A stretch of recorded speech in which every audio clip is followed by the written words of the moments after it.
The Rift Law, Part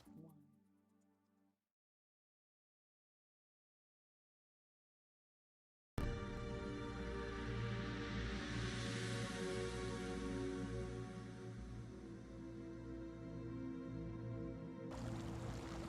Clans of the Reach, a Guide, by Ekhelmo. If one has the opportunity or misfortune to deal with the wild clansmen of the Reach, you should know who you're dealing with. There are a number of clans who trade calmly and peaceably with the cities in the north, and then there are those who view travelers as threats, or as targets. In my studies, I have identified 3 clans in particular that should be avoided at all costs. The Bone Shaper clan. The Bone Shapers had developed an unusual number of rituals involving thorny vines and plants. The clan's name stems from their tradition of lacing or growing these vines through the skeletons of their ritual sacrifices. This plant does not appear to be native to the Reach, but they cultivate it well. When going on a raid or into battle, they use these vines to create effigies, shaping the plants into rough mockeries of life. Some of these rituals also make use of the dead, though necromancy appears to be forbidden in the clan. It's unclear how these bodies are used, but travelers who see crude clan symbols should stay well clear. Rageclaw clan. The Rageclaws have domesticated a breed of stout, battle-ready ursines. These bears are trained from an early age, bound to a specific clansman or clan family. A matriarchal society, this clan imitates their animal companions in many ways.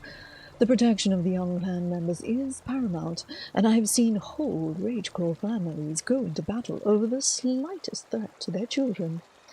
A particular habit of the clan causes them to friction with the other Reach clans. Rageclaws are known to overtake and absorb other smaller clans, converting them to the way of the claw. Women new to the clan find they have tremendous control and freedom, and often enjoy the transition. Male warriors are pitted against grown bears in one-on-one combat, earning a place in the clan by forcing an ursine to submit. It usually goes poorly for these clansmen unfamiliar with these massive beasts. Stone Talon clan. Finally, the Stone Talon clan, while not as outwardly aggressive as the other 2 clans above, exhibit a number of particular and combative behaviors. As with the Rageclaws, Stone Talon clans are matriarchies. However, the women of the tribe seem to be rare. When they're seen, the women seem to be covered in heavy cloaks made of bird feathers, as if they're all taken ill. I believe they're struggling through a series of trials for an unknown purpose. In any case, every cloaked female I've encountered has been a powerful spellcaster. Stone Talon clan, as a result, may be the most dangerous group to meet far afield. Rivers of Profit in Riften. The town of Riften offers intriguing opportunities for the enterprising rogue, though hidden in quicksands lurk as well. The Rift has little fertile ground for our endeavors, and Riften is the only locale I can recommend for even a brief visit. Once in town, a base of operations can be established at the Wither Tree or Shadehome Inn. Both cater to the discerning traveler. A casual perusal of the town will yield several prospects, but I erect the spine of warning. All scouting must be circumspect, with purchase of an item from one of the town's many merchants. For the town guard are active and unusually suspicious of strangers, especially those not of the Nord race. A meandering walk without a local purchase in hand will quickly land one in a cell.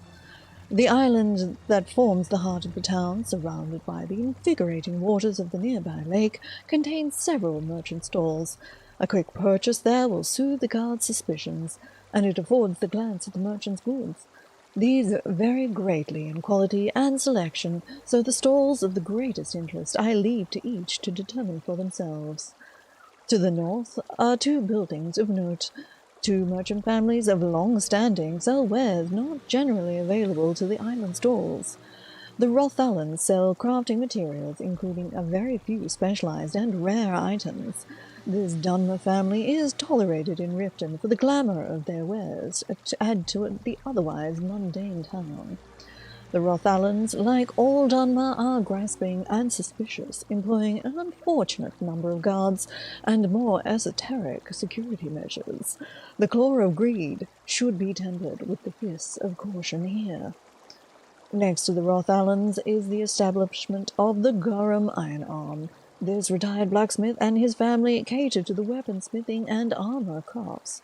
Virtually all materials needed for these endeavors can be found here, making this shop a destination for crafters from all across the Rift.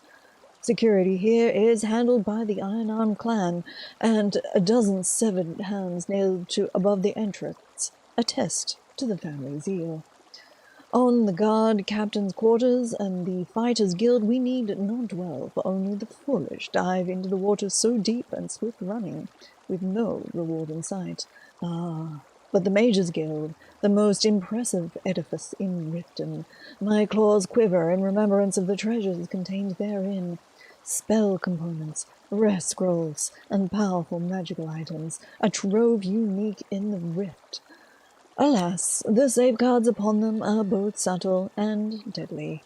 Venture into this building with all senses alert.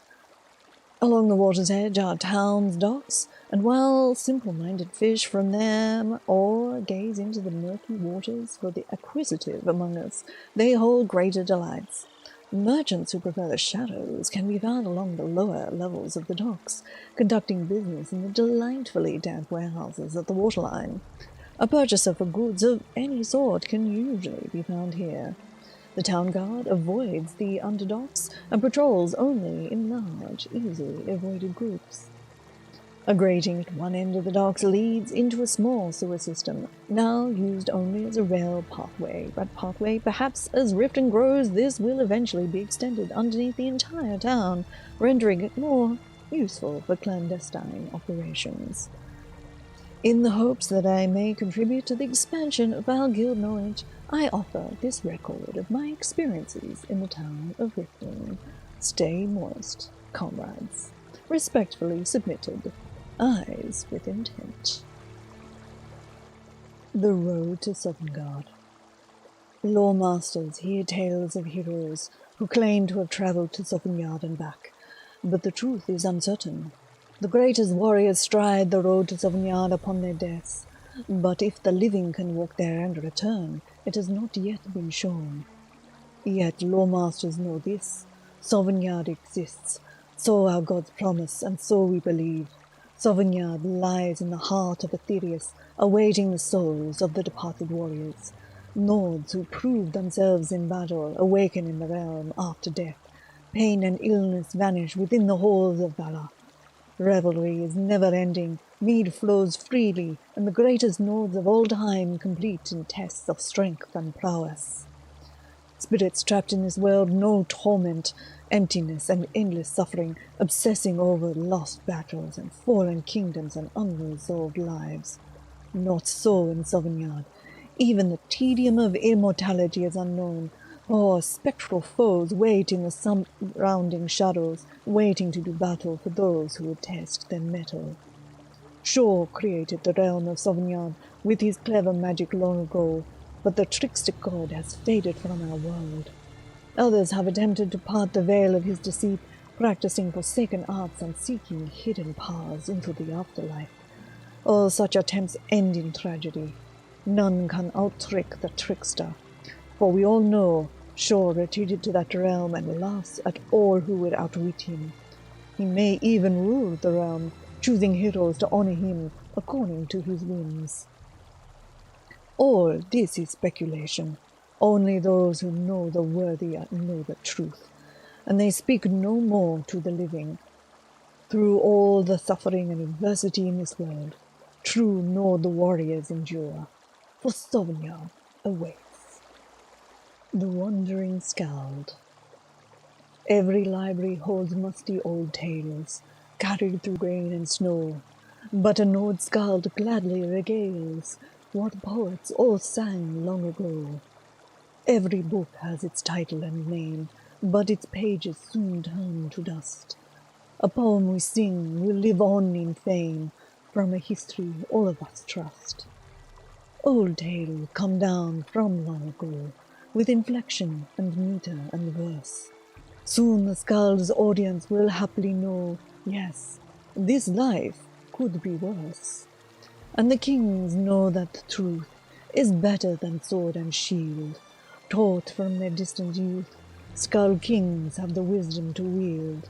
So welcome me as a friend, for the poems I sing tonight will last for nights without end, from first mead to dawn's early light. I hope you've been enjoying these lore readings, and if you have, please do consider subscribing to the channel. Thanks for watching.